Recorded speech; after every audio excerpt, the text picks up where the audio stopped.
Good night and welcome to Mindful Life 320. I'm your host Nathan Springer. Thank you for being here. It is the 4th of December in the year 2023, last month of the year, the day after December the 3rd. And if you are a resident of Guyana or Venezuela, December the 3rd was a significant day. That was the day that Venezuela voted whether Guyana was part of Venezuela or not. Well, whether a significant portion of Guyana would be part of Venezuela. You know, when we're hearing this Guyana Essequibo talk about whether Venezuela owns this piece of Guyana, you could get the thought like they're talking about one community. Like, you know, they're talking about they're trying to take Matlat. You understand? But no. Essequibo is 1/5 of Guyana's size. 1/5. And holds a significant portion of their only 800,000 people. So, it's not an insignificant issue. 1/5 of Trinidad is what? If we were to split Trinidad and Tobago into 1/5, Tobago isn't even a fifth of Trinidad and Tobago's landmass. Imagine that. Trinidad and Tobago, I don't think Tobago is even 1/5 of our joint landmass, or is it? Maybe just about. That's a significant portion of a country someone is just looking to make off with. Sounds like a version of the Israel-Palestine war, RL says. I remember saying that when I first heard about it, it has some relativity to that war down there in the Middle East. Because the war in the Middle East is kind of based on a similar concept, where people are making claims of long lost land, and the divisions of the colonial powers are the reasons for the problems. Because the issue with Guyana and Venezuela isn't, well, it didn't start, let me put it that way, it didn't start with Guyana and Venezuela, you know. That issue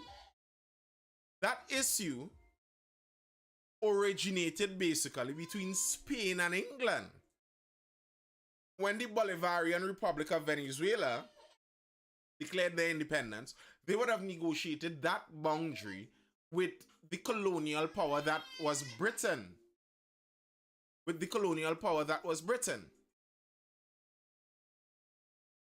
So, what they're basically saying in Venezuela is that Britain swindled them out of some of their land, and they're now coming some couple, nearly 100 years later, looking to get it back.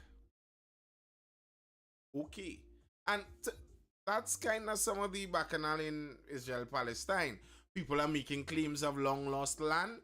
The British had a deal for the division of the land, and well, people are deciding that they don't like that division. But as I was saying, at the end of the day, with the Palestine-Israel thing and with the Guyana-Venezuela thing, at the end of the day, might does determine the right, really and truly. If Venezuela has the military capability to go into the Essequibo region and take it by force, then there's nothing Guyana can do. If Venezuela does not have that military capability, then there's nothing Venezuela can do. They could vote till the cows come home, as they say, and it's not going to do anything to make a difference one way or the other, because you cannot do anything about it. Let's dive into some of the news about that. Venezuela divided on referendum over disputed Essequibo territory. Jaron says, dry, so war starting next door, boy. Bro, that's how it is. There's something called normalcy bias. Where we have a bias for believing that things would always remain the way they have been. You know, things have always been that way, so that's the way they're always going to be. But I am not sure if that's the case with everything. That's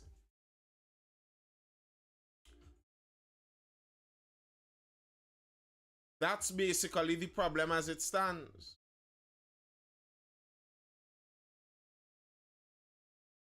That's basically the problem as it stands.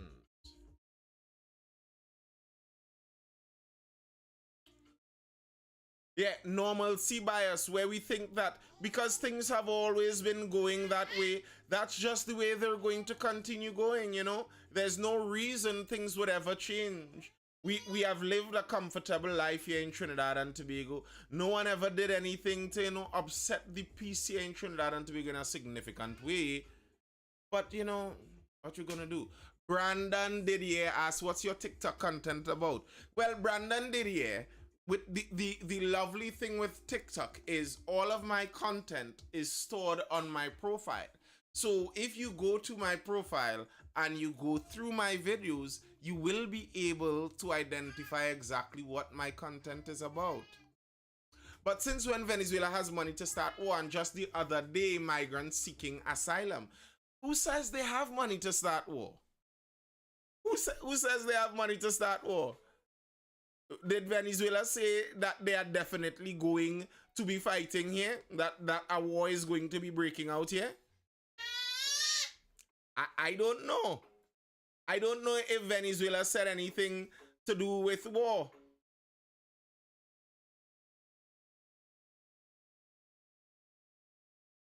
I'm trying to get a little order in something here.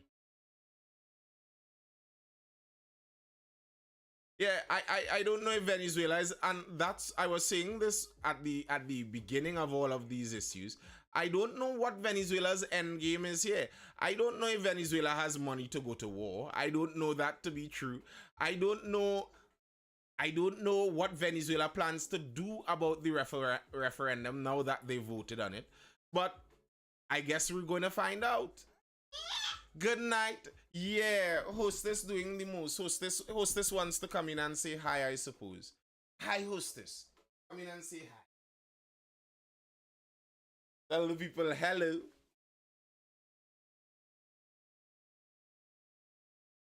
Tell the people hello.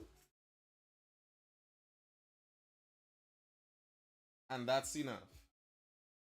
He's off again.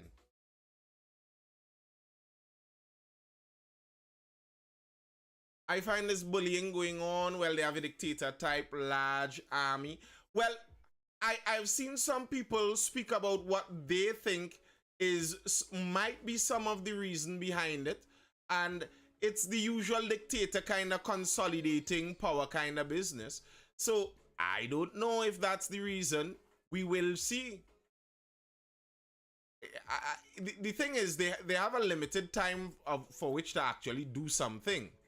People are looking at this. They're trying to figure out what is happening here. So they have a limited time for which to act. And I think we will find out eventually whether this bears any real fruit or anything. First Christmas, well, second Christmas, her birthday is September.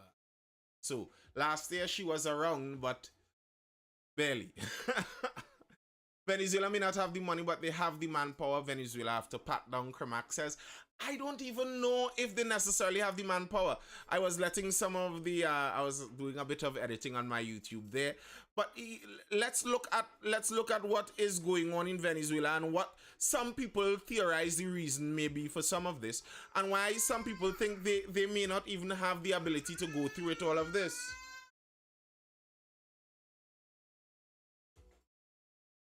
All right. Several Venezuelans who have lived in TNT and are now back in their homeland remain divided on the referendum that Venezuela held on Sunday.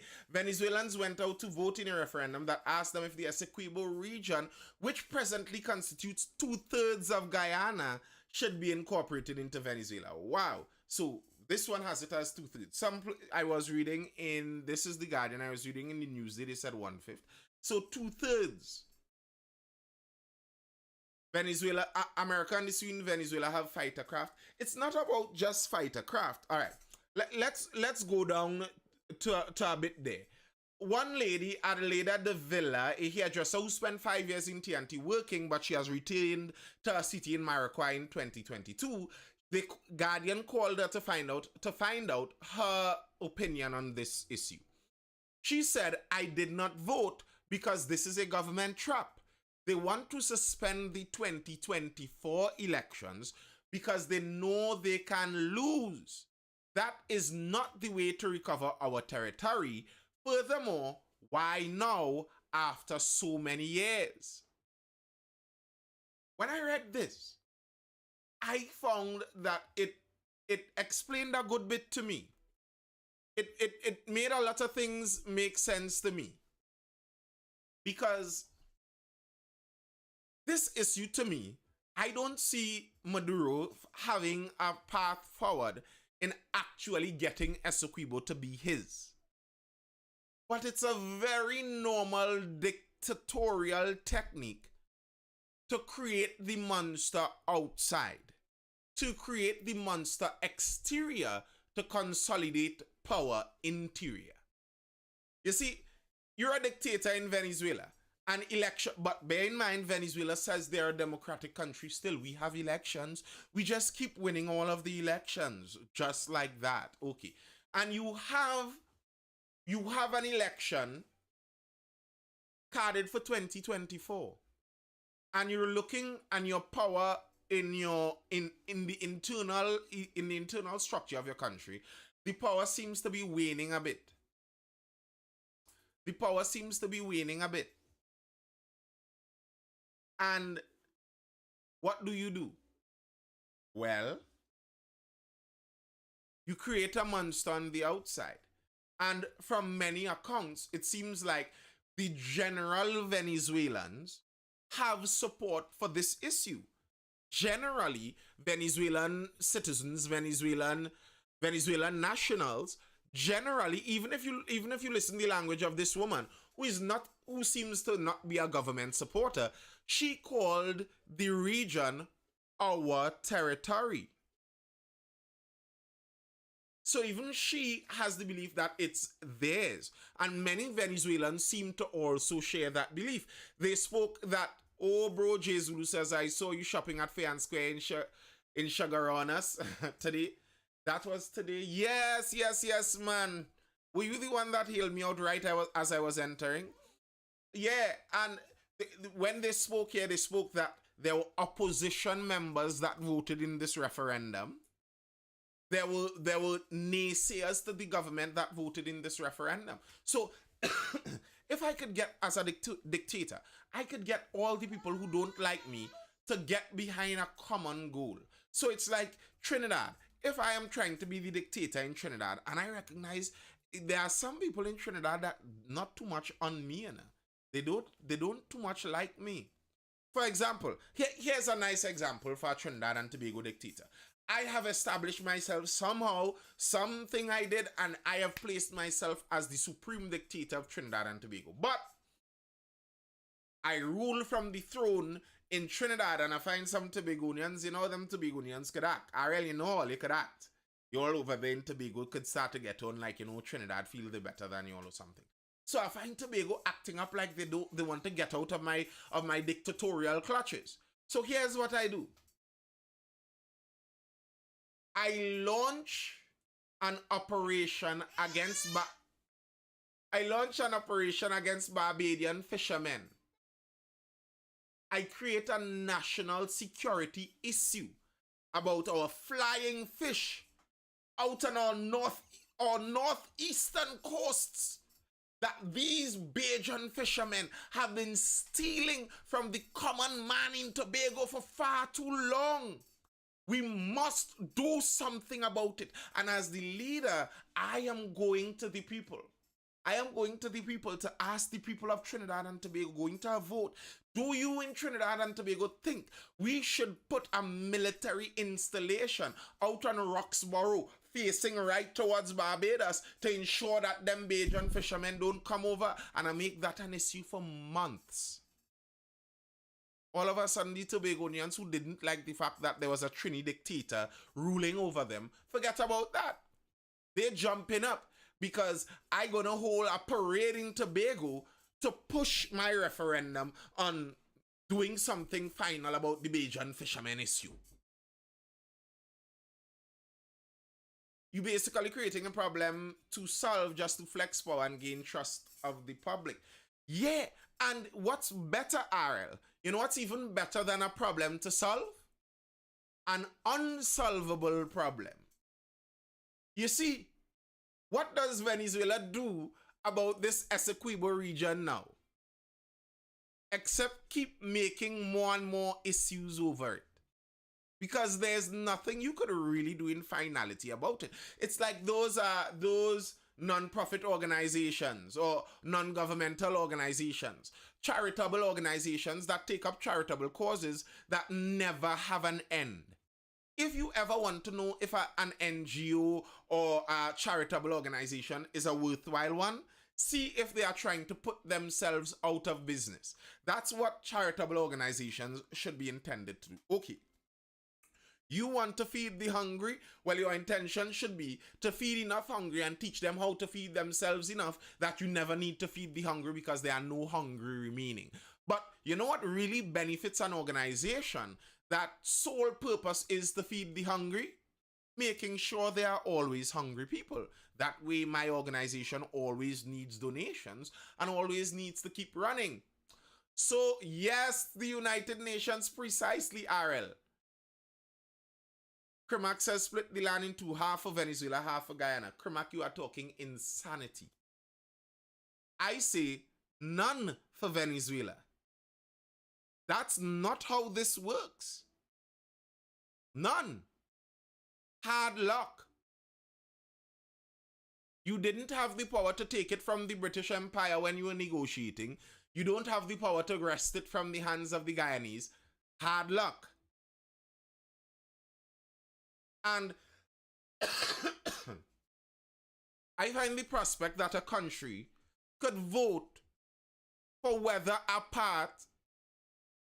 Good night, Big Papa. I find that the prospect of a country being able to vote for whether another country is theirs to be ridiculous. Are you telling me Trinidad and Tobago could host a referendum to say that one of the Grenadine Islands are actually ours? Trinidad, Tobago, and the Grenadines? So we really want that. Let's hold a vote. If Trinidad votes for one of the Grenadines, well, then hard luck Grenada or St. Vincent, we take in. Like, what? Like, to me, if you wanted to say this is some kind of democratic something, the way I could more believe this is if you told me you are holding a vote inside of the Essequibo region. Like, if you told me you went into the Essequibo region, you held a referendum for all 120,000 residents inside that region, and all of them said they want Venezuela to rule over them instead of Guyana, well, then you have an argument. Then you have an argument. Like if it is that one of the Grenadine Islands says that we don't like the rule of St. Vincent or we don't like the rule of Grenada, and we as the 5,000 residents of this tiny spot of an island say that we want to be ruled by Trinidad and Tobago central government, well, then you could at least have an argument for something. Who do the people want? But how are you going to exterior to the people say that they are mine? What? Kermack says, but it was one side. It had 2 British, 2 Americans, and a Russian on the commission. And they decide how to split the land. And, like, bro, we cannot relitigate that. Do you know who founded Venezuela? The Spanish conquistadors who murdered a river full of native blood through South and Central America to colonize and civilize the land. It's ridiculous to me that you, the descendants of conquistadors, would like to say somehow it's unfair that people stole land. Like, bro, shut up. Like, what's the statement? At thief from thief does make God laugh? Or something to that effect? ExxonMobil will not allow this war to happen. They have more money than Venezuela and Guyana combined. Well, I've been hearing from some people, and they say that there are Canadian and US military personnel already in Guyana. I don't think that... I believe more what the Venezuelan lady said, that this is more about internal Venezuelan politics and trying to consolidate more power there, because I just don't see it being a reasonable prospect. I don't see it being reasonably possible for Venezuela to actually go and annex that piece of of Guyana. When there's a border dispute, it goes up to the river naturally. That's not true. All borders don't stop at rivers. That's just, no, that's not true. Some borders are much more random than that. Some borders use mountains, some borders use old pathways, old roads, old tribal lands. It's not just a river. That's not how it works. That's not how it works. You don't just get to claim that. Under what grounds? And like, what if we're trying to say about what is fair, then what might be the most fair is let Essequibo become independent, become the independent country of Essequibo.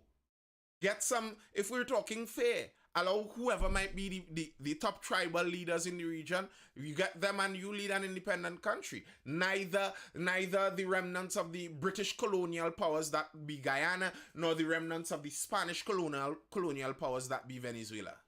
If you're really unfairness, like, what are we talking about here? Why Venezuela ain't try to conquer Colombia or Brazil? To me, to be honest, I don't think, as I said, I don't think they're really trying to conquer Guyana either. A local Venezuelan businesswoman, Venezuelan-born businesswoman, fears war may come. Decades ago, Venezuelan-born Beatriz Ramutasing built a life in TNT with her late husband, business magnate Jack Ramutasing. That's the brother of one Helen Bagwansing. He was the previous owner of Dan Steel, etc. His wife was Venezuelan-born. And she was talking about the fact that she still has family. She still has family in Venezuela. Kermac, I notice you have a flavor for the red grouping of the world. You have a flavor for the communists. You lean more to that Russian, Palestine, etc., etc., etc., etc. grouping. They are not as powerful as you dream. Russia is not going to do anything to help Venezuela take Guyana. Russia cannot do anything to help Venezuela take Guyana. These things, natural progression, how about no? If you want communism and you think that is natural progress, you go to the communist people and you love up the communist side. I would stay with free market leaning folks more. Now, I understand that the world liberal order, the liberal democratic order, isn't an ideal setup either. I understand they are big fish monopolizing this small pond also. But if I have to choose between okay, this, what we have right now isn't freedom. If I have to choose between this present illusion of freedom that I live in, where I can basically do what I want, I can basically say what I want, I can basically live as I please, I can do religion as I please and all of that. If you call this an illusion of freedom, I'll take this illusory freedom over your real freedom from the Chinese and Russians. You go to the Chinese and Russians and get your real freedom, bro. And I suppose you're pretty black power. Good luck with that and those Chinese. And go research how black players are treated in Russian leagues. You good luck, bro. Go strong. Cuba and the plantain selling economy, please. Cuba go send bananas and plantain for Venezuela. They might send some doctors. Cuba has good doctors, legitimately good doctors. That's about where it reaches. There's how does Russia send help to Venezuela also? Even Cuba won't back Venezuela over Guyana. I don't think they will. For Cuba to back Venezuela in this over Guyana, here's what Cuba is doing. Cuba is isolating itself in its geographic situation. Remember, Cuba is surrounded by CARICOM countries also. And by and large, Cuba has a working relationship with CARICOM countries. I don't think it's in Cuba's best interest to try and blow up their relationships with CARICOM countries over Venezuela getting frisky. I don't think it's in their best interest either. And how does Russia send help to Venezuela? We understand geography. How does help reach from Russia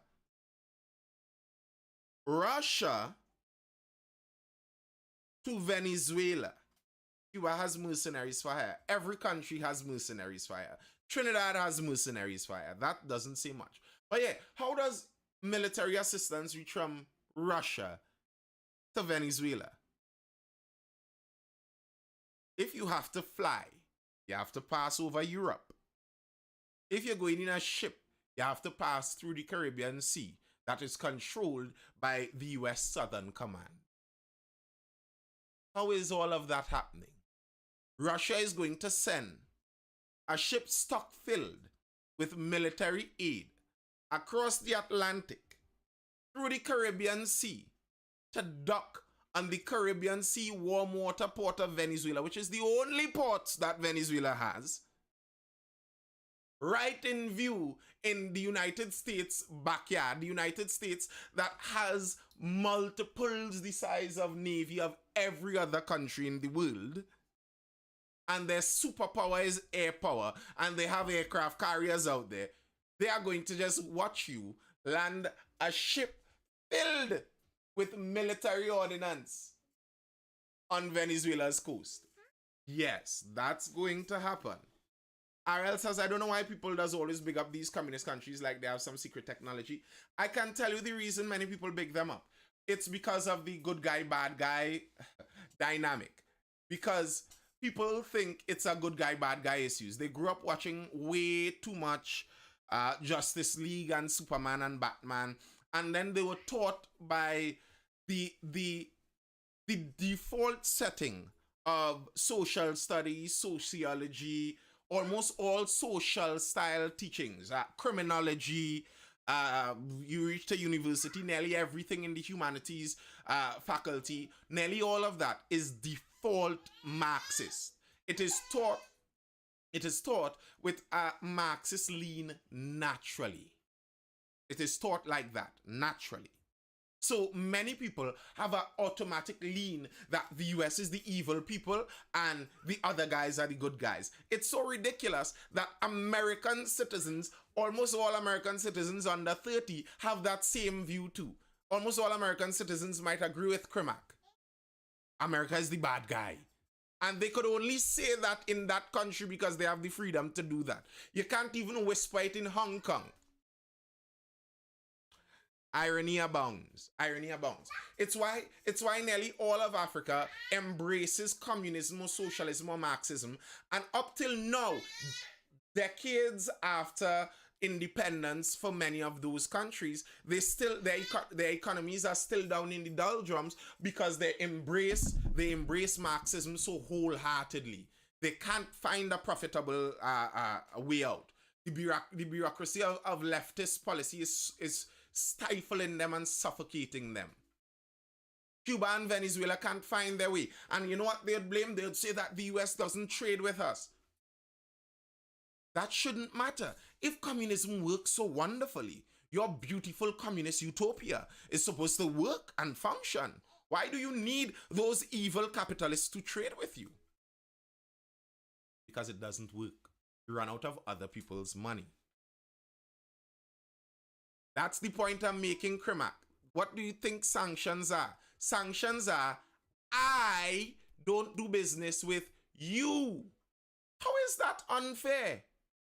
If I don't want to do business with you, how is it unfair for me to choose not to do business with you? If I am a businessman,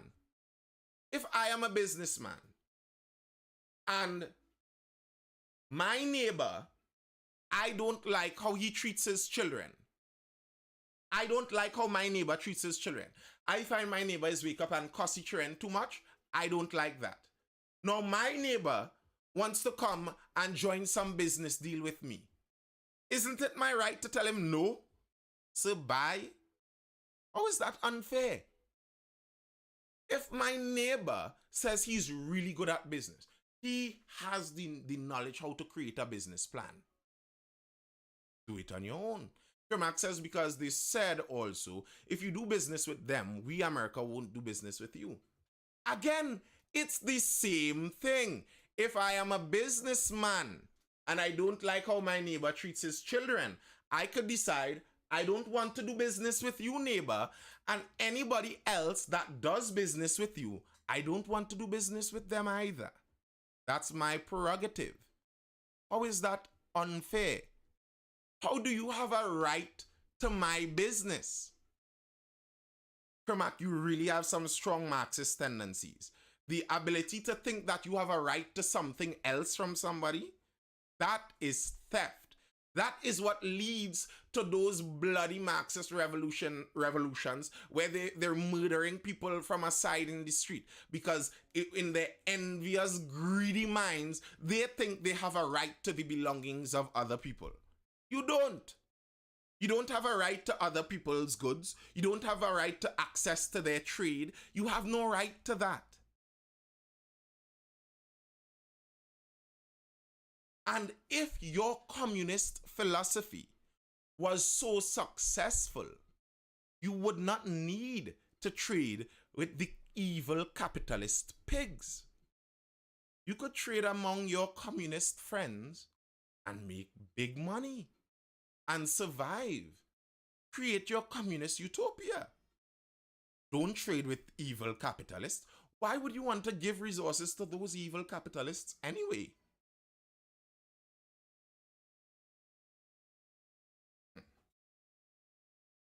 So, I don't understand the argument that it's unfair. Now, I could understand arguments on the American side that maybe they might be hypocritical in how they execute it. They might be, but again, that's their prerogative. You could not like it, but it is their prerogative. I don't see what's the unfair in it. Trinidad manufactures some goods. Are we required to have to sell it to everyone who asks for it in the world? I don't think we are. That's not how this works. Now, the business lady with the Venezuelan heritage, she added an interesting point into all of this. If you're looking at the side of Venezuela possibly launching an attack on Guyana also. Ramuta Singh said while some of her siblings had migrated to TNT, her brothers and their wives were still in Venezuela. She said all the youth have left Venezuela, because of the instability. The elderly ones are there and they're staying because they have property in Venezuela. If you leave your property unattended, it's gone. So that is why the older ones stay there. So, at least according to this lady of Venezuelan heritage, who has family still residing in Venezuela, she is saying that the vast majority, she says all the young people, but I'd suppose she means the vast majority of young people have left. And it's the old people that remain in Venezuela. And I don't have statistical proof of this, but I do have anecdotal proof. And if you look at the Venezuelan migrants in our country, you don't see many elderly people. The vast majority of Venezuelan migrants in Trinidad and Tobago that I have seen seem to be 30 years and under, male and female. Anybody else sees a difference in that? That seems to be the vast majority of people I see. Now, war is a young people's affair.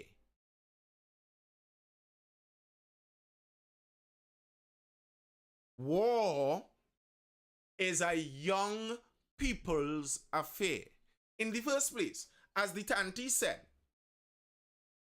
As the Tanti said, Tanti Ramutasing, the old people remain there because they have property. It means they remain there because they have goods that they are looking after. If you are an old person looking to protect your property, maybe for your grandchildren, hoping that the country swing around in the next 30 years and your grandchildren could still get the property, you think you want to go and fight a war down in the jungle in Guyana over some random piece of land that your dictator president says yours?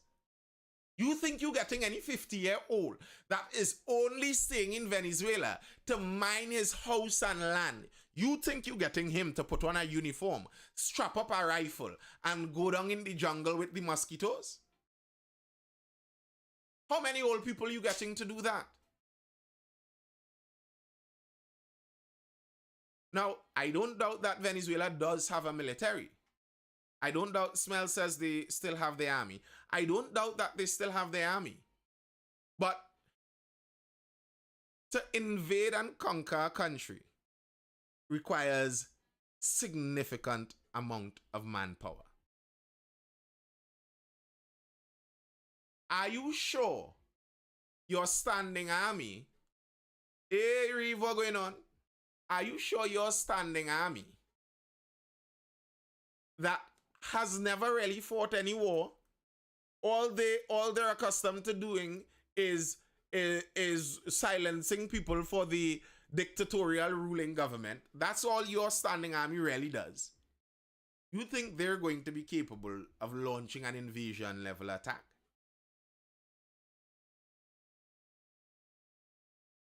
I just think that this is a factor. As the old lady said, as the Tanti said, most of the young people have left. So, for example, most wars, most large wars, when a country is going to war, one of the main things they do is conscription. That's one of the main things they do. If a country is going to fight a war, one of the main things that they do is conscription. They force the young people, people under a certain age generally speaking, to have to fight. If Venezuela does a conscription and they get nobody,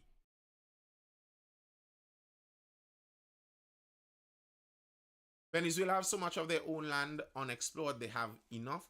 That's another issue. I don't even think that this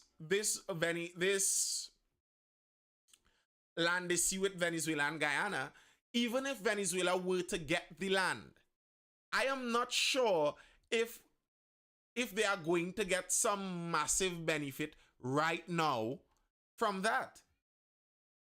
Venezuela already has large oil reserves. More oil, apparently, than they can sell. Venezuela already has large gas reserves. More gas, apparently, than they can sell. Riva, see a question over there on YouTube whether Guyana has a proper army. Just to have you know, the president of Guyana was sleeping out on the border with the Guyanese army. And in case you don't know about Guyana, Guyana was once under the control of a dictator also. Guyana was a military dictatorship, basically. At one point, what's his name? Burnham Ford. So, Guyana knows military and that kind of life. Lamb over on YouTube says, I just joined the live. What in Essequibo so for Venezuela to be causing this much uproar? Well, Essequibo is mineral rich, but I don't think it's about the minerals because Venezuela already has a lot of minerals. Minerals that I don't think Venezuela is even able to exploit to the maximum yet. Capitalism won long ago, Lamb says. I agree, it's better than what we see around the world. You're right, Nathan, you're right. The logistics seems very expensive. Ado Bad Talk the goats. It's ours, Nathan, not yours. All right. Trini Utap says, so is Venezuela just trying to make a power play more than it being about the land is theirs? Well, we spoke about that before, right before you came, Trini Utap. An interview that The Guardian did calling back to Venezuelan who was in Trinidad but is now in Venezuela again, And she was pointing out that that Venezuela has elections in 2024. And she believes that this is about distracting the population, trying to get the population to unite around another purpose, distract them from the fact that you're living in poverty under a dictator for a long time now. Let's look at outside. Essequibo is ours. We are supposed to be getting this. So the bus driver thing to roust about some nationalism. Exactly. What you think of the opposition calling for the government to end the Dragon gas deal? Overheard. What's the story? I don't know for sure. I know that Mr. Barry Padarat, one of our MPs for Princestown, he was saying that he believes the Prime Minister, Trinidad should be a mediator in this issue. Padarat calls on government to mediate in dispute. As tensions escalate between Venezuela and Guyana, Princestown MP Barry Padarat has called on the government to intervene as a mediator and develop a comprehensive national strategy to address the looming threat of war. Guyana. I don't know if we should be in that, about mediator and mediator. Like, are we going to mediate this? Bear in mind, yes, we are talking to Venezuela, negotiating the Dragon gas deal. But we could have only done the Dragon gas deal because the United States said so. So the power broker in the Dragon gas deal was not Trinidad and Tobago. We were not the guys with the big pants, with the long pants in the deal. We were the little boys with the short pants. The guys who had the ability to go forward with the deal or stop the deal were the Americans. This talk like, Trinidad is in this really powerful position to put some weight on Venezuela and put some weight on Guyana. Listen, Guyana seems to not have an extremely friendly relationship with Trinidad's political directorate right now. I don't know if you all have been paying attention. There have been quite a bit of back and forward about which country right to offer something to that effect. And then when Rowley made the comment about Guyanese dollars, and they made a next comment about Trinidadian businessmen have to come Guyana to get the... On communism, the US supports Ukraine, which has no opposition. Communism isn't about having no opposition. You're talking about just authoritarianism. And I make no claims that the US is the paragon of democracy as they like to proclaim. I do not make that claim. Neither am I saying necessarily that the US is fiercely pro-capitalism or pro-free market. That's not necessarily true. But I'll say they are more so than the people who are expressly communists. I just want them to pay me back with their money. Listen, I don't think that Trinidad is in a position to broker any deal. You might not like the reality, but who is actually in the position to broker the deal, and that's why they put themselves in everyone's business, is the United States. Because the United States is the country that could actually do something to help Venezuela or do something to help Guyana. If we go as negotiator, we're the power broker. We walk into the room and tell Venezuela have a seat on this side, Guyana have a seat on this side, and they both want something. Can we give them anything? Can we make any concessions as the power broker? Guyana find some oil and now the big we. See how people just get rich and switch. Communism is very against opposition, correct? It cannot really function with opposition. If Trinidad oil and gas exploration done, we're really in a jam to turn to that dragon deal, RL says. Penny says the USA are the brokers, they are the superpower. Correct. That's something, if you want someone to broker that deal, it's generally speaking the US, because the US could promise Venezuela some concessions that, we would allow you to export something if you just behave yourself here. and they could promise Guyana that we will send. This is usually how they do some of those deals. So they go into a brokerage deal and they promise Venezuela that you would be able to sell X amount of gas to the outside. We'd lift a bit of the pain of that embargo against you, and then they tell Guyana, we will build a security base on your border to the Essequibo region, and we will position some soldiers out there. And they succeed in two things. One, yes, they do broker a deal, they help to negotiate the deal, but also they further their power in world affairs, because now they may have a base on the Guyanese border, and they have Venezuela owing them a favor, as it were. But you have to at least be able to do some of those things to get into talking about brokering deals. Venezuela gas field's probably full of cobweb. It's a management issue. It's a management issue. And Venezuela is to show you the problem of communism. If you put governments to manage businesses, they will fail, because a government doesn't have the proper incentive basis to successfully manage businesses. That's just not how it works. The government doesn't need the business to be profitable for the government to succeed. So then the business will not be profitable. Well, we better hope MAGA 2024 come quick, come fast. All right, Trump boss. While Leather says internationally he usually bats for Caracas heavy. KCR could be the mediator.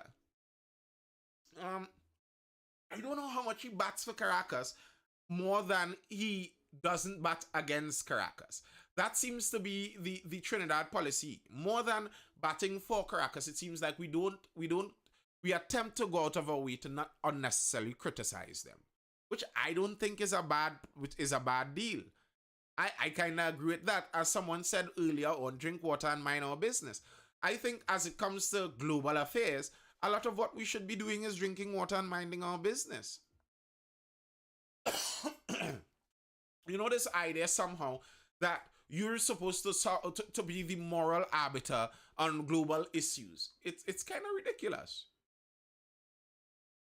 Which country could stand up under real thorough moral scrutiny? And if it is that a country must be able to stand up under moral scrutiny before we do any kind of dealings with them, then we will do dealings with no one. In fact, we wouldn't even do dealings with ourselves. So the idea that every issue, we must be jumping up on some soapbox to be a preacher to say where we stand and who we stand against in this as a country, I don't think that's a good idea. I don't think that's what countries are supposed to. Happy Tobago Day, by the way. Today was Tobago Day. I didn't even know.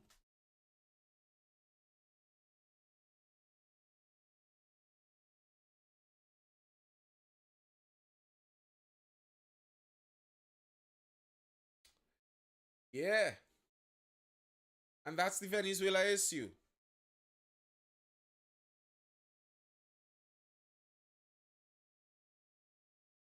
Yeah, like Utep says, yeah, like pro-Palestine people, bro. I've had my fill. I've had my fill. Same thing as the local. Ooh. I agree though. I agree. Like, why we getting in this? Mind our business, please. Like, there are atrocities all around the world. China is committing atrocities, but we recently established a manufacturing sector built on the Chinese Belt and Road Initiative. Like, bro, I don't have a problem with that, really and truly. Make sure they don't move away with our land and resources, but doing dealings, we can't afford to try to be the global moral deciders. Who do we do business with if that's the case? There's no country that could pass that standard. None. Not one. Painting all over under our bridges with free Palestine, like if Trinidad has any say in that. Like painting, like vandalizing under a crosswalk or a flyover in Trinidad and Tobago, if that's going to stop one bomb in the Middle East, like even one or one bullet, even the blow of sand, of dust over the border over there, like if that's going to do something. Do we have an economic relationship with Palestine or Israel? Not a very big one. We have some security relationships with Israel. Even the situation with India and the Punjab state that want independence, what they want us to do. Exactly, Otis. But the luggage manufacturing has no local material, which means it could be done anywhere, John said. Well, if that is so, John, then it's a good thing it's done in Trinidad. Because I believe they employ 70 people, 60 of whom are local.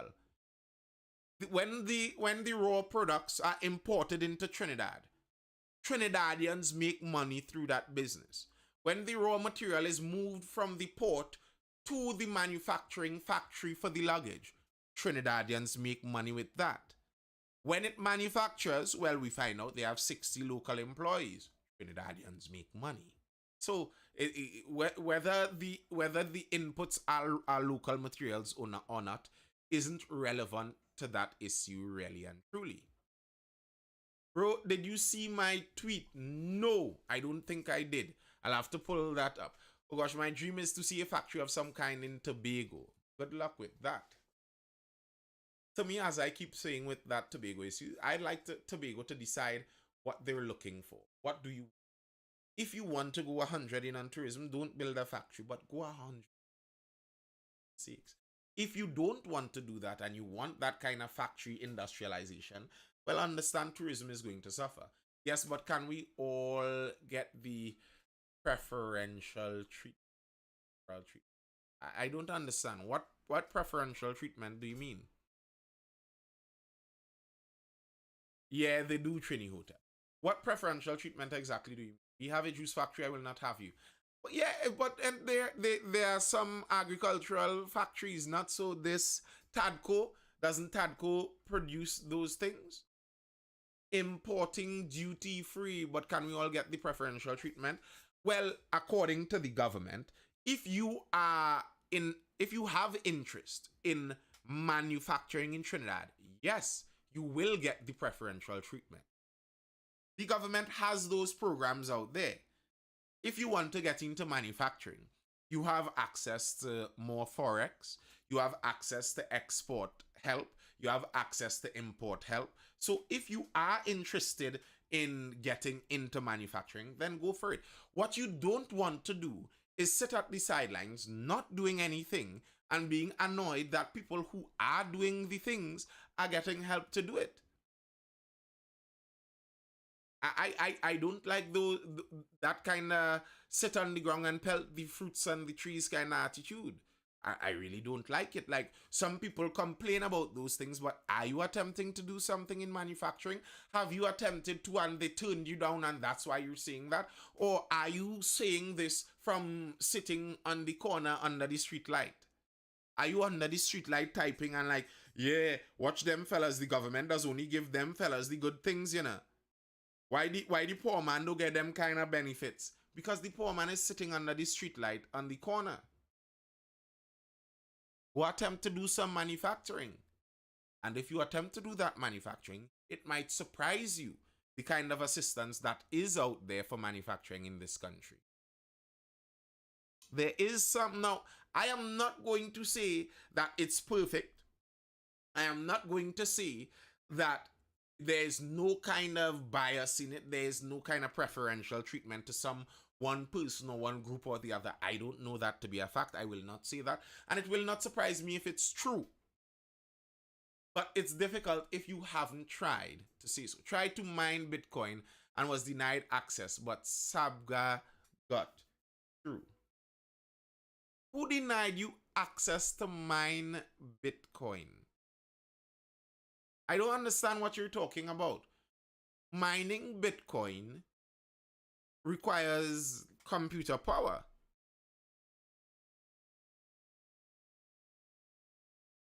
So what, you had the money, you had the financing to open a Bitcoin mining facility and the government refused you what?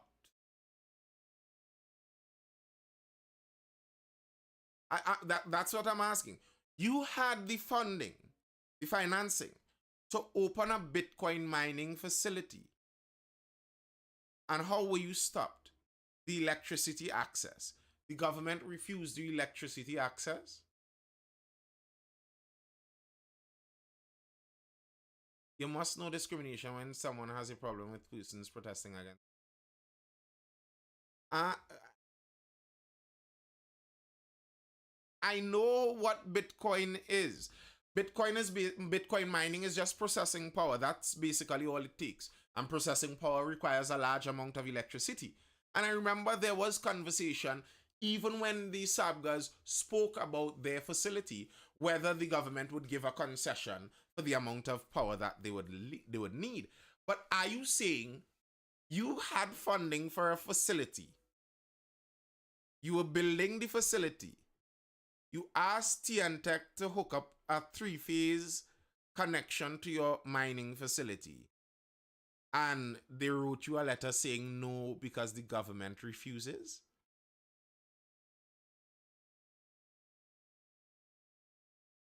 If you're talking about the Israel-Palestine war, stop mama guy me with BS. We know what it is. There's a reason why many of the protests are religious in nature. Like, I mean, you could have your view. I have no problem with you having your view. But don't BS everybody. We could see. Everyone could see. We could look at it and tell. There have been atrocities all over the world. Relax. Let me get on my moderator account. Very good, Rani. Very good. Very good. But yeah, John, I am lost exactly how the government stopped you. Explain that to me. Explain that to me. No TNTech, not involved. There's a building in Wallafield.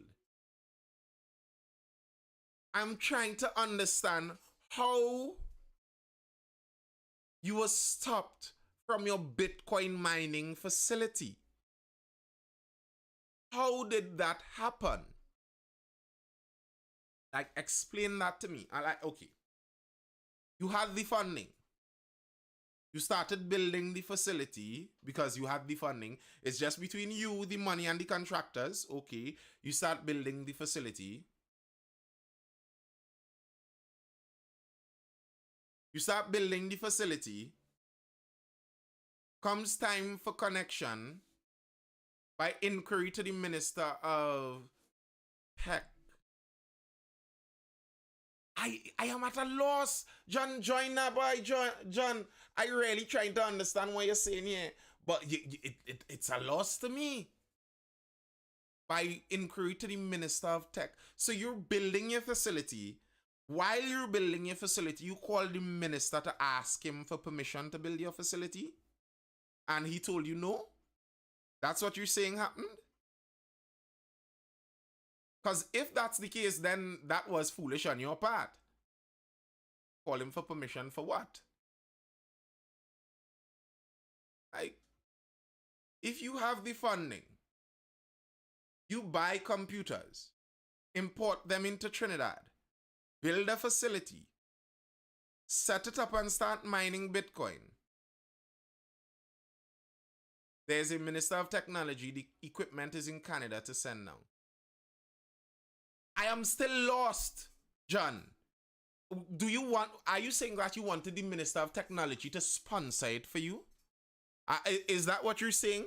You wanted the Minister of Technology to sponsor your Bitcoin mining operation and they didn't do it? Is that it? Because I still do not understand how did they stop you? And remember, this is based on the government only allowing privilege to some. A select few the government allowing. Okay, well, explain it to me. No, the electricity is sold on a cheaper rate. Oh, so that's what you're saying. You wanted electricity concessions to pay for a cheaper electricity bill and they refuse to give you a cheaper bill. And you are aware that the Sabgas got that concession?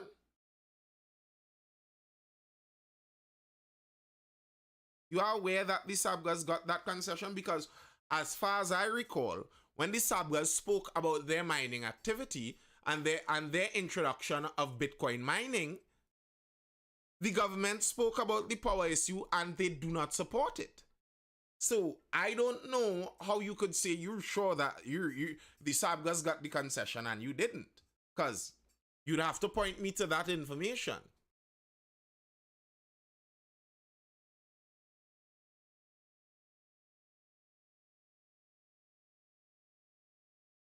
And in that case, what you didn't get is a concession to drop your electricity price. It's not that they stopped you from opening your business, because as I would imagine, none of that, generally speaking, could be stopped. Good night, Ronnie.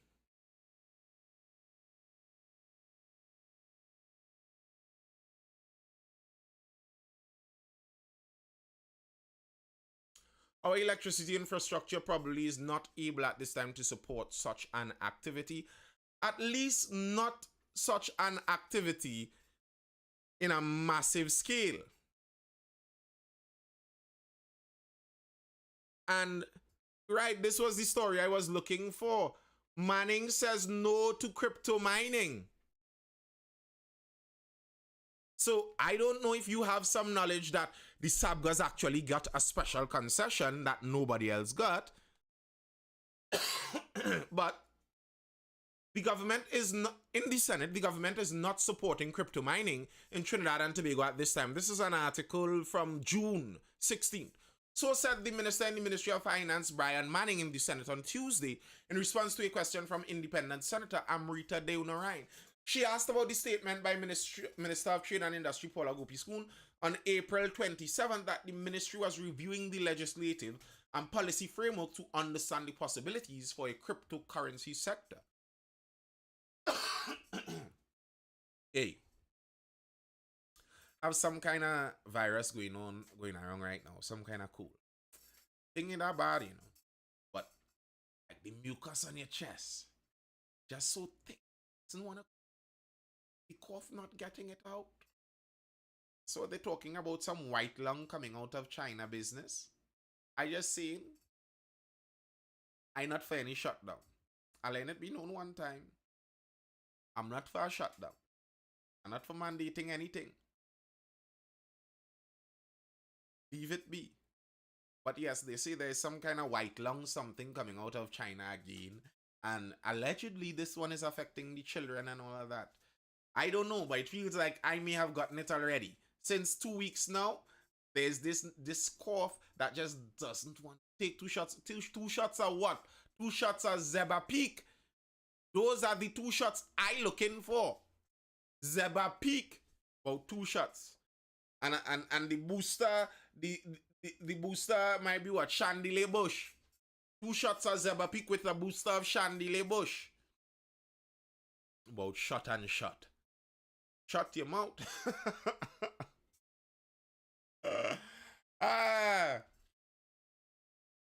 Relax there, facts. Relax there. Ginger and garlic. Otis, you know thing, but you know thing. Ginger, garlic, saffron. I have my saffron root in my backyard right there. Fresh saffron.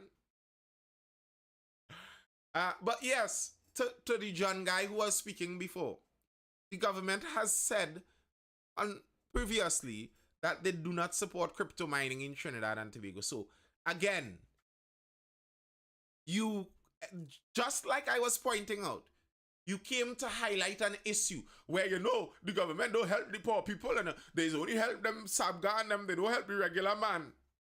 And evidently you were lying.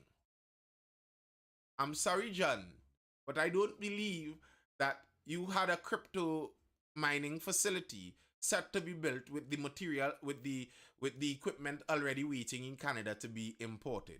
and you spoke to the Minister of Technology. There is no Ministry of Technology in Trinidad. There's a Ministry of Technological Transformation. I don't think there's a Ministry of Technology as such anymore. But you spoke to the Minister of Technology and they told you they aren't going to give you the electrical concession, but they gave it to the Sabgas. That didn't happen, sir. Good night, Friday forever.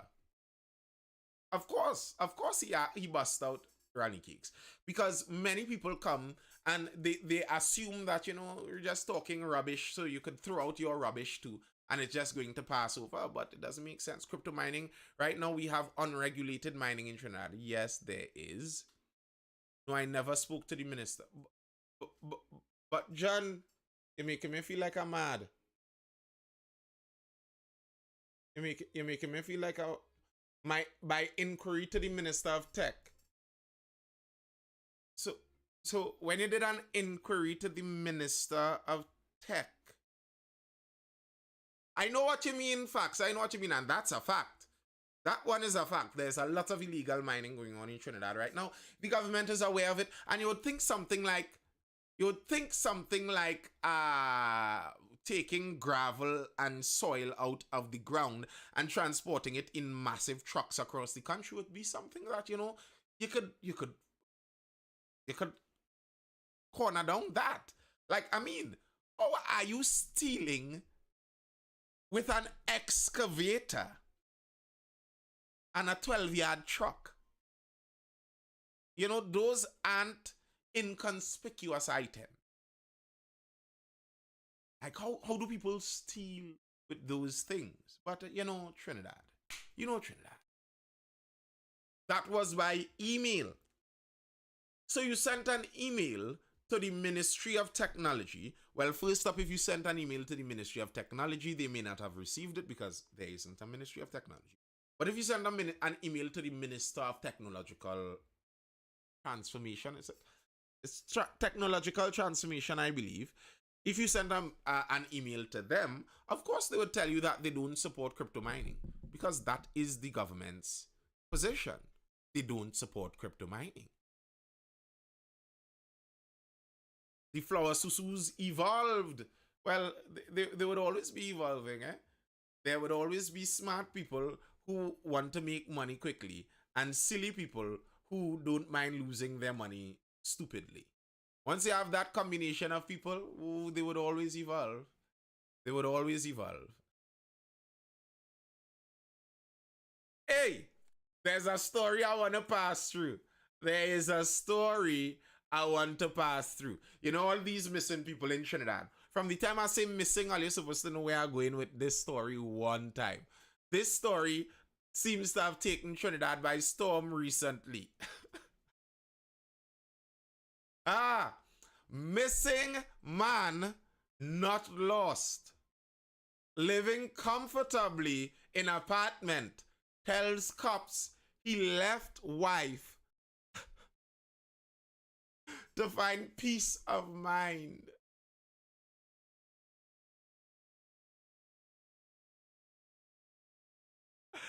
Oh gosh.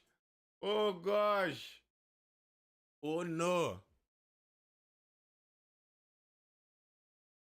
Gramps say I fed up. But I feel like it's around Christmas time. You always hear these stories, and remember a couple years ago, it had the lady by the carrot shed. You all remember the lady by the carrot shed? Some lady that went missing, and when it turned out she went parang by the carrot shed down Marabella or something, but the lady missing for days. She family report she missing, and Tanty liming and having a good time. She went down carrot shed, dancing the parang, still late, went on lime elsewhere. I carry no. That wasn't Rosie. Rosie and oh god, Poopsie. Oh, y'all need to remember these names. Y'all remember Tanty, aka Poopsie. I can't remember Tanty real name. Something aka Poopsie. And she left her husband of many years too, and he reported her missing. Tanty just wanted to leave. She fed up. She was bust out. Around Christmas, it seems these stories come in plentiful. Splinter Cell says I going and do it soon. Ah, oh gosh. Maureen! I prefacing this by saying any joke I make, any laugh I laugh, I mean no offense to any of the parties involved. The issue just, brings some humor. It brings some humor on occasion. And Maureen songs like the name of a retiree. Like Maureen songs like the name of the wife of a retiree.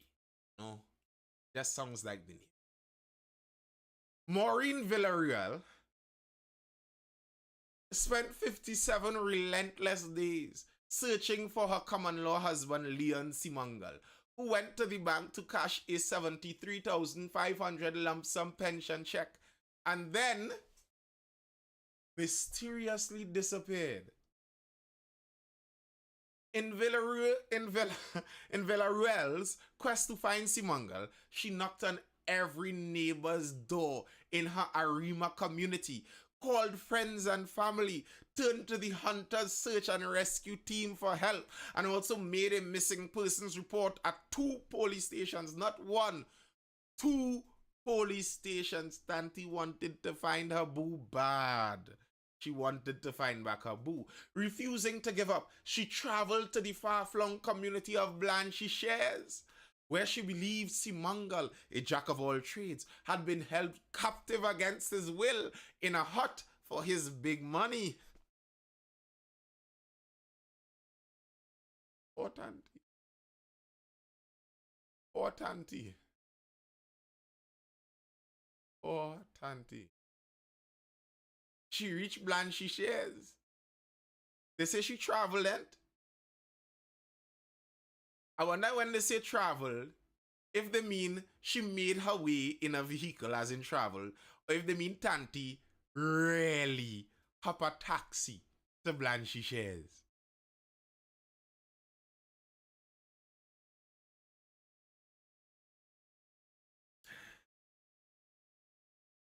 She went hunting for the man.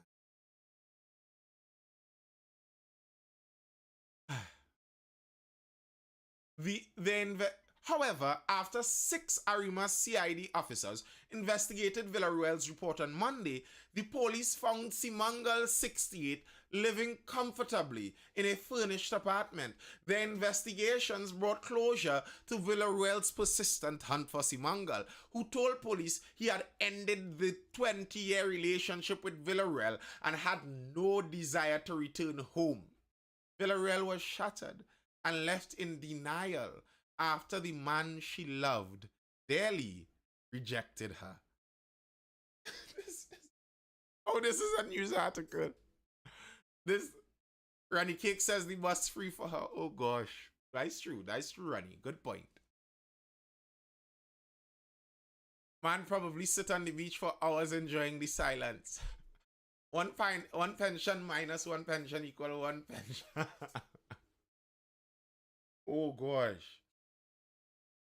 Poor Tanti. Poor Tanti. She told the Sunday Guardian that neighbors on September 30th, Villarreal and Simangal collected a lump sum pension check of 73,500 at Titi Post and went with a villager to cash it at a First Citizens Bank in Arima on October 2nd, but never returned home. She insisted that the villager who transported Simangal had been eyeing Simangal's money and felt something bad had happened to him. This worried Villarreal to no end.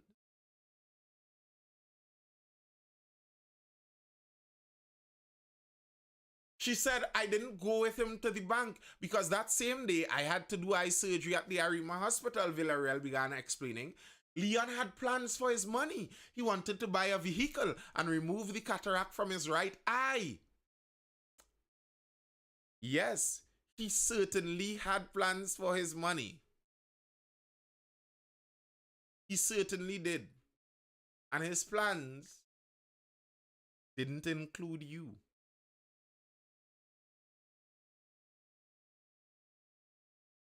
On November 4th, she made a report at the Arima Municipal Police Station where officers advised her to lodge a missing persons report at the Arima Police Station, which she did on November 7th. But this was not documented on the police's end. Instead, two officers visited the villager's home and questioned him about Simangal's whereabouts. He told the police he don't know where Leon was, Villarreal said. The police, she said, never pursued her report further. I think the initial police already found out that homeboy left. That's what I think. The initial police who didn't follow up on her report, I think they found out. And they were trying to, not hurt her feelings. They were just trying to keep it silent. All right, well, he missing it, Auntie. There's nothing more we could do at Auntie. Don't worry.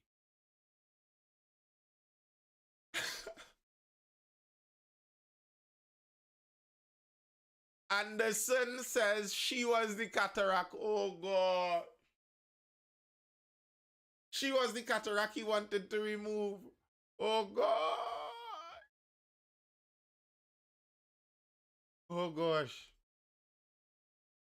Hey, it's not no free bus, Ronnie. After weeks of no feedback on November 22nd, Villarreal hired a taxi and went to Blanchisseuse.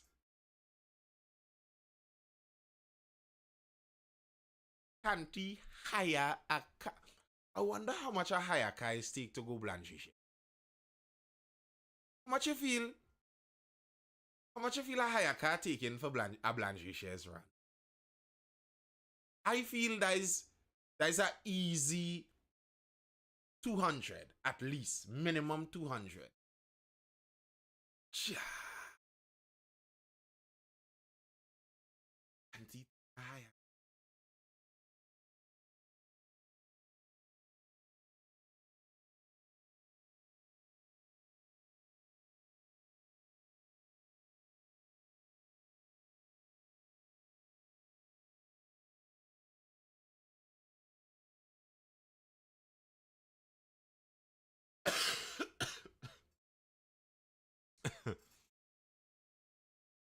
Unable to eat and sleep, Villarreal thought the worst had happened to Simangal after weeks of not hearing from him. I say, well, they kill him. Then she got an unexpected telephone call from Simangal on Sunday. He was crying and saying he wanted help. He was talking hoarse, sounding weak. That call left Villarreal in tears. I kept wondering if he was getting medication for his high blood pressure and diabetes. Leon was sounding so down. He made tears come out my eyes. I feel hurt because he was calling for help and I couldn't help him. Before Villarreal could ask Simangal where he was, she said a woman grabbed the phone and told her he was not coming back home.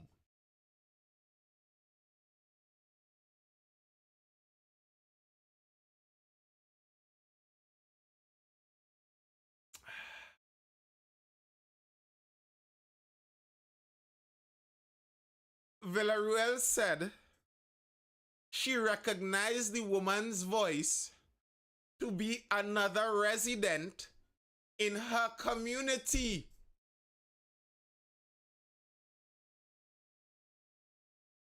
A.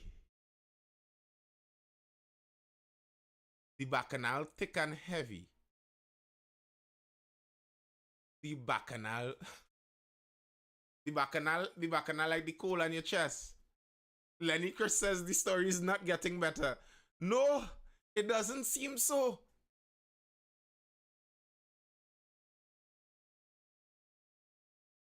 She said people in the area where they live saw two villagers buying appliances and furniture.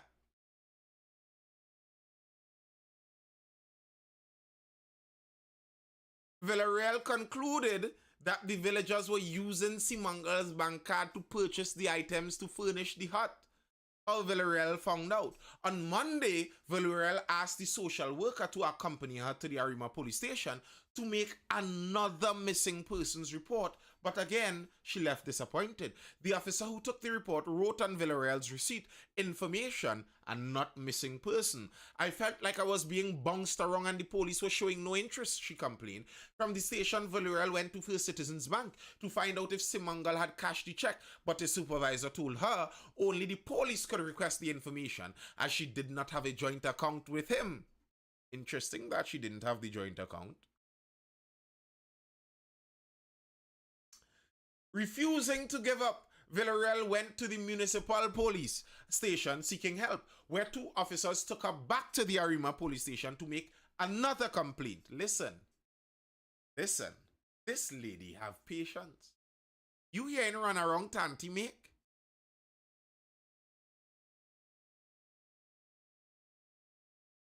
You hearing run around Tanti make?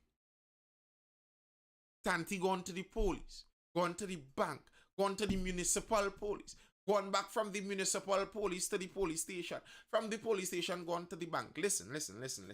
I say is one or two things in this. Is either Tanti is a really and truly extremely diligent person, or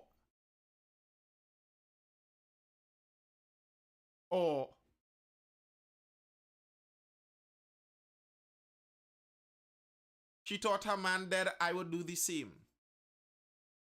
I could see that little Miss Mediator, but I don't know if I've seen.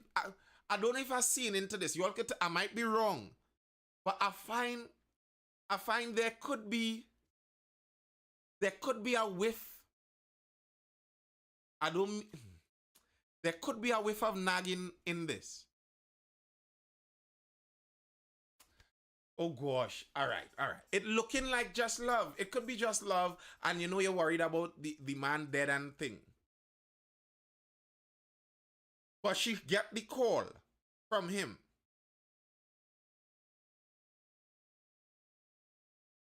It could make me wonder if some of this persistence is actually evidence. I don't know if all the women in the life could really understand what I'm trying to say. But some of the men in the life, I think you all might be able to read between what I'm trying to say here. I don't know. But some of this, the level of persistence, may be evidence.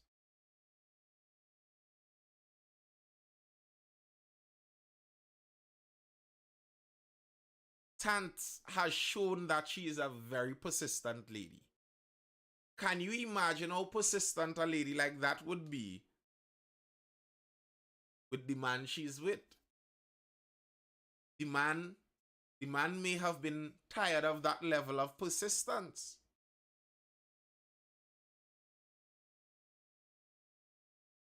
That level of persistence is a bit to take. Ronnie says if he was in a ditch, he would be happy for her nagging though. Correct, you are right.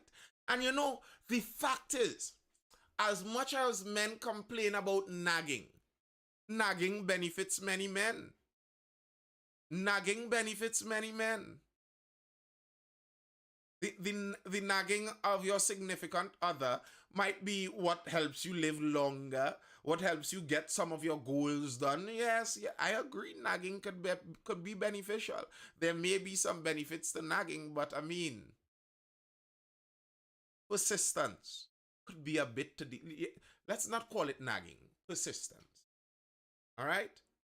Persistence could be a bit difficult to deal with. Like, someone who is persisting in persistence is a very persistent person. And a very persistent person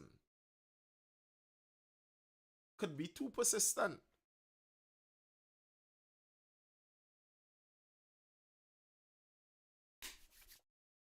All right.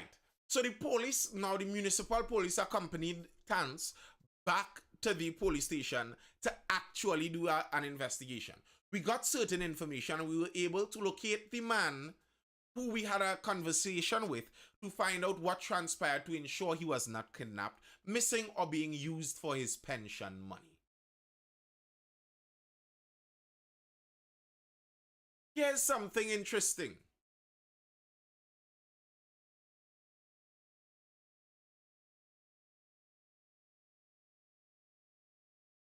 Here's something interesting. How quick the police found him.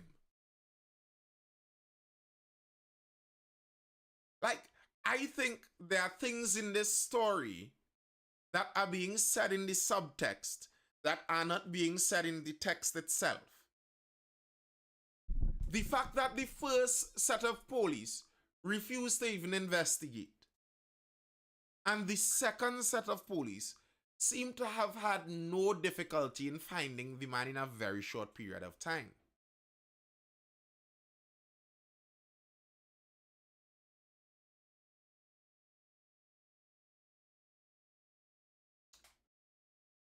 Simongal told the investigators, so the old man told the investigators that he was safe and living comfortably in an apartment he had furnished utilizing his pension money. Simongal invited the officers to his new home where he was interviewed. We saw his living conditions and he has everything. He is in contact with his family. He used his money to buy a stove, fridge, microwave, and washing machine. Is a real bachelor setup, McDowell said. McDowell is the police.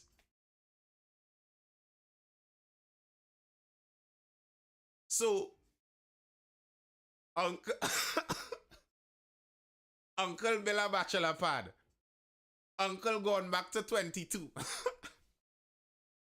Uncle feel he's 22 again. Back to bachelor life, living life as a bachelor. Real bachelor pad.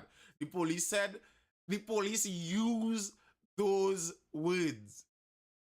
The police said is a real bachelor setup. And listen to this. Uncle is in contact with his family. This tells us something. Like, I don't want to be overly critical of a persistent tanty. I mean, persistent tanties have done so much good for the whole world and for society. I am not criticizing persistent tanties. But according to the police, Uncle was in contact with his family.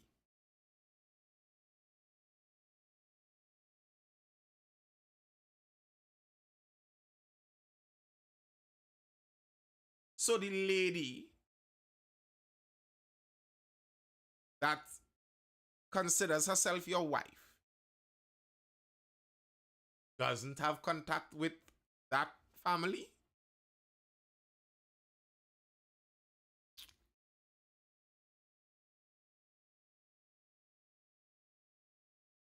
Opting not to disclose Simangal's new address? Of course! Of course! How you'll disclose the man's new address? The man went through all of this to disappear. You going to disclose the man's new address? You know, conspiratorially, you know, I doubt the persistent tanty was just persistent. The persistent tanty was just persistent and caring. But in an alternate universe, on just a conspiracy that, of course, couldn't happen. This is a good, nice, persistent, good Trinitanti. But in the alternate universe, possibly, a persistent tanti could have been attempting to use the security forces not to find the man she thinks is dead, but to find out where the man she wants is. He is trying to escape, and a persistent, not this tanty we were talking about here, not Tanty Vills. Some other tanty could have been attempting to use the security forces to find him. Uncle Karamai waiting for the lifetime program Desflower says. Splinter Cell says, lol, exactly to get her Christmas money.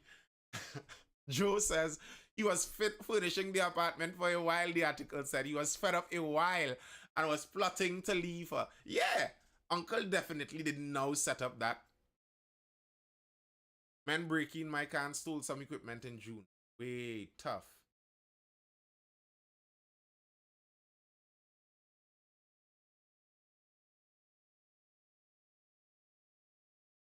McDowell said the man basically moved away for his peace of mind because he was having issues with the woman. We get intel on where it is and who have it, Willie Beng says. And they did nothing about it, let me guess. Maybe if your father was the Minister of Finance, maybe then you would have gotten it back very, very promptly. Maybe, possibly. And another thing to draw questions on this story. I mean, if the man was having problems with the woman, there were problems in the relationship. You think Tanti didn't know that the man had issues with the relationship? Like,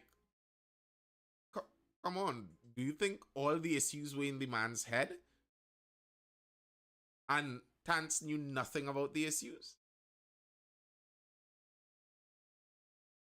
Asked how Villarreal took the news, McDowell said she is still in denial. And again, I think this could be telling us something. If when Tanti is told that uncle leave, she is still in denial, how do we know she wasn't always in denial? That she kinda knew uncle left, and from the jump, maybe some denial stepped in. He could have given Tanti a $5,000. I don't know the people business. Remember, Tanti said on the day he went to collect his money, Tanti went to do a surgery. Who knows if Tanti already has money of her own? I don't know.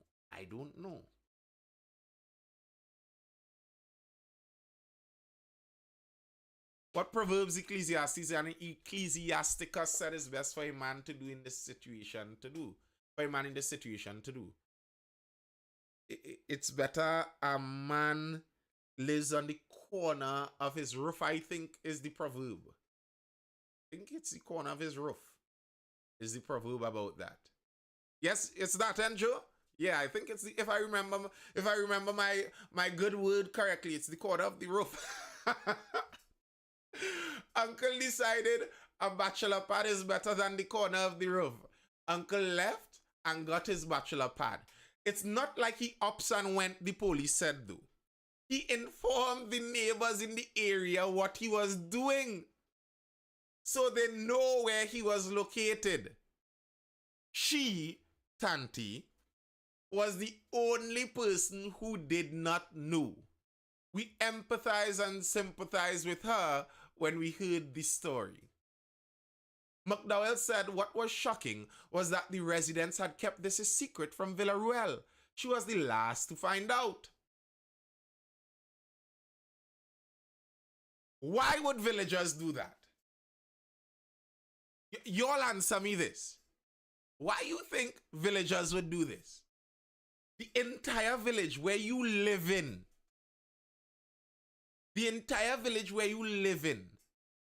plan with your long-term man how to get him out without telling you, and allow you to be going from police station to police station lodging missing persons report. Lenny Chris says, obviously, the persistency was well known with everyone. It would seem so. If I were to guess here, I'm guessing again, putting on my guessing hat. If I were to guess, I would guess, as Lenny said, that members of the community were aware of the Tanti's level of persistency. The only way this makes sense is if she used to beat that man. Little Miss Mediator. You see, I think you're speaking from the female perspective. The Bible verse that Joe just told me about there says it's better for a man to live on the corner of his roof than in a house with a nagging woman. The woman doesn't need to beat him for it to become too much. She doesn't need to be.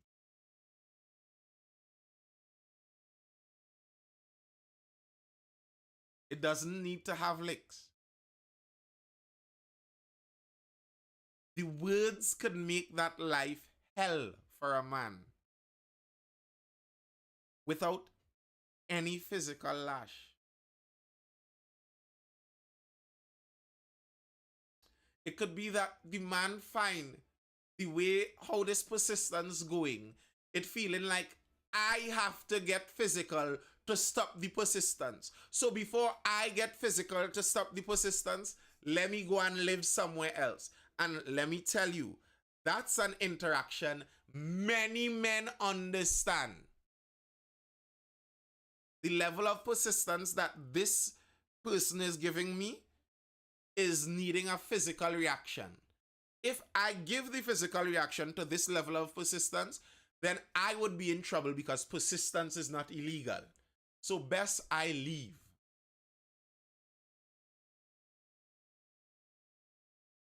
What you scared of, just leave the same way. Because, listen, if the problem is nagging, if the problem is you do not want to let this person in on your plan. Because there's going to be, while the plan is going on, while you going to change your check to get your money to buy your furniture, she jump in the car with you and in your ears. You're going in courts to choose the furniture for your bachelor pad. And what would you know? She find her way there too.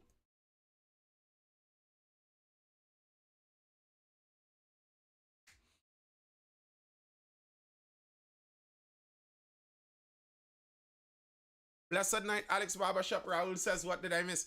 We talking about uncle who pulled the Houdini. Uncle who pulled the Houdini and dive out. And Tance was the last to know. All the neighbors plotted with uncle too.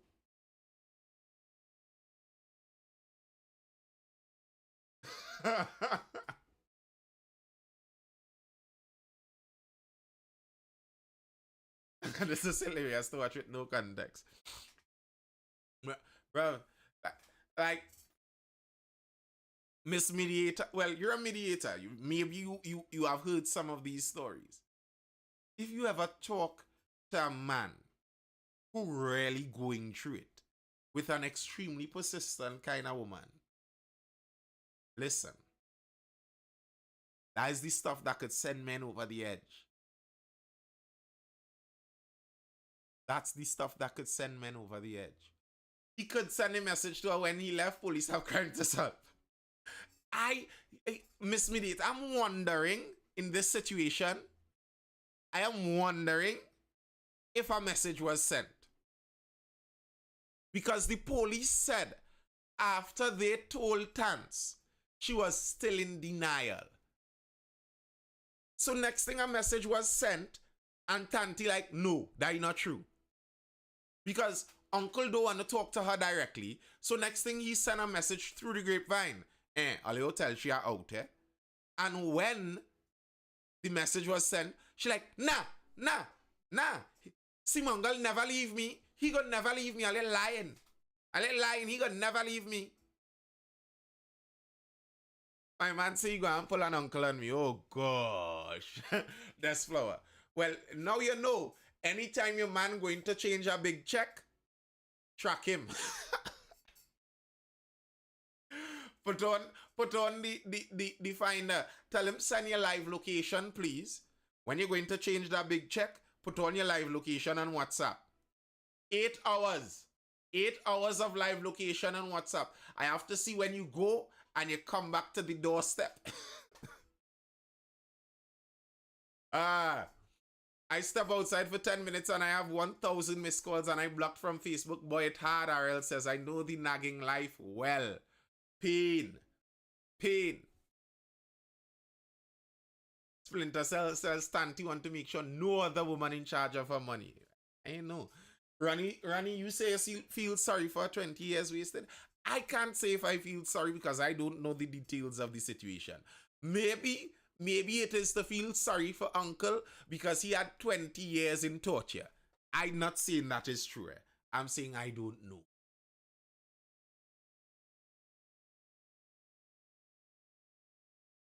I'm saying I don't know. So I can't say I feel sorry for the auntie automatically. I could kind of feel relieved for uncle. If you had 20 years of torture, and listen. Somehow, I know there are some fresh old men in their age and in their old age, but I don't feel a 68-year-old man is leaving to get a bachelor pad to go and paint the tongue red. Good night, Paul Duncan. Like, I just don't feel so. I don't feel at 68 he's leaving to go and relive his youthful fantasies and you go and see him on the avenue weekend with girls drunk. Like, I just don't feel at 68 that's what uncle left to do. You know, I don't see it. Uncle spending his twilight years on the coast. You go, boy. Raul says if uncle take the opportunity to get a break from mental anguish, then I ain't give him wrong now. You don't know that. RL, I don't know that, That's true. Maybe at 68, uncle feisty. And uncle want to go out and paint the tongue red with his, how much is pension? 3,000 a month, with his $3,000 or $3,500 a month. Maybe he wants to live it up like that. Maybe. I am just saying, on the balance of probabilities, I don't feel. It's a feeling. Granted, it's a feeling. And I know somebody in the chat has the Ben Shapiro quote, which is ironic that the somebody in the chat with the Ben Shapiro quote is very pro-Palestine. Very ironic. But someone has the facts don't care about your feelings quote there. But for me, I don't feel.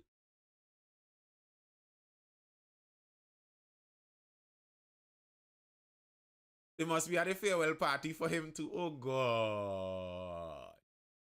Imagine if Tanti went a lime like the day before, the week before with uncle in the village. A little village lime now. Uncle like, yeah, I go in a village lime. Well, you know I had to come to it. Well, you could come in. We liming over by boy Eden. We just liming and chilling. And she went and lime and drink and play a little cards and think the lime the night. She don't know the occasion. She thinking it's boy birthday. Not knowing she went the farewell party. I'll bet he's going to get a young girl to take care of him. I just hope he finds his peace. Well, the way how that generally goes, little Miss Mediator. If he finds a young girl to take care of him, it is very unlikely his peace he going and find. He going and find a piece of something, but it very likely not going to be peace. A young girl wanting to live with a 68-year-old man to take care of him generally isn't the kind of person to bring you peace. Generally speaking, I mean, I am not judging all of the young girls. Maybe a young lady out there could genuinely have real connection with the uncle, you know. They fall madly in love. The young lady maybe enjoys his regaling of ancient stories, his telling about the times of independence and such things, Eric Williams days and stuff. Maybe. But generally speaking, I don't know. I'm saying as a matter of generalizing, you know. They aren't the peace bringers. By and large, that's not where you go to find peace. But GT uncle, all the best. You know, I hope you find what you're looking for, uncle. I hope you find what you're looking for.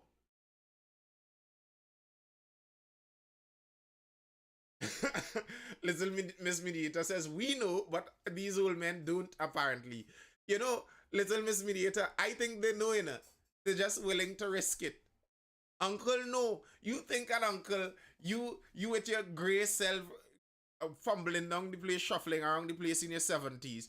You watch this 20-year-old and think she really just loves me? No. Uncle knows trouble he looking for. They just gone for the trouble too.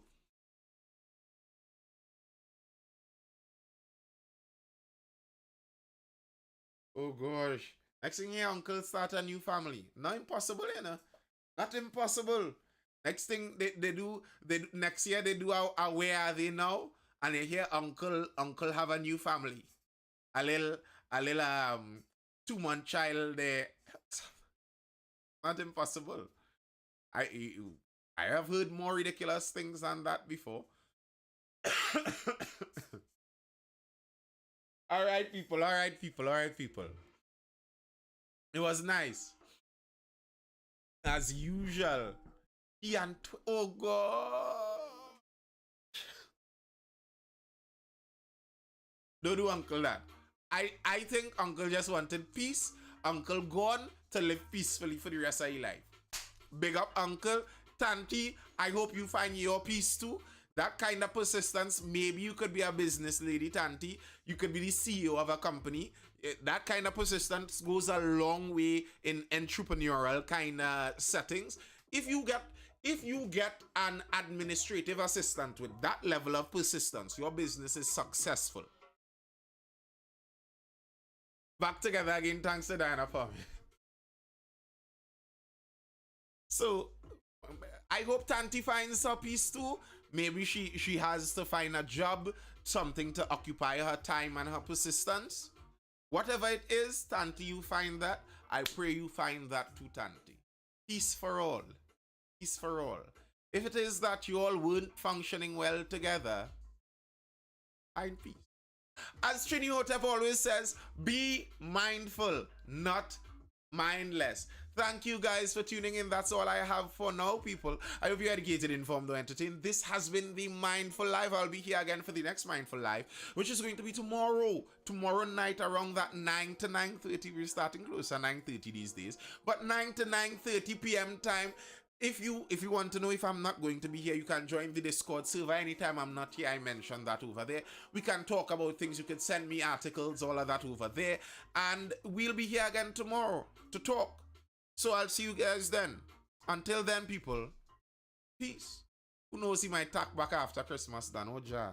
So you're saying he's saving on Christmas gifts? Wait. You know, are you looking to keep me here? But I once heard a theory. Is a louse man theory, eh? I just letting you know it's a louse man theory. But I've heard a theory that you break up right before Christmas. So you miss the Christmas holidays, New Year's, and Valentine's. And somewhere late February, Easter, Lenten fasting season, you swing back. No gifts. You don't have to buy the Christmas curtains. If you had to change the floor vinyl. Uncle, timing suspicious, eh? Uncle, this one on you. The timing suspicious on this one, Uncle. Right before Christmas.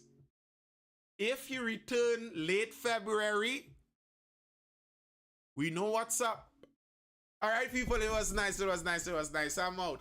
See you guys tomorrow. Peace.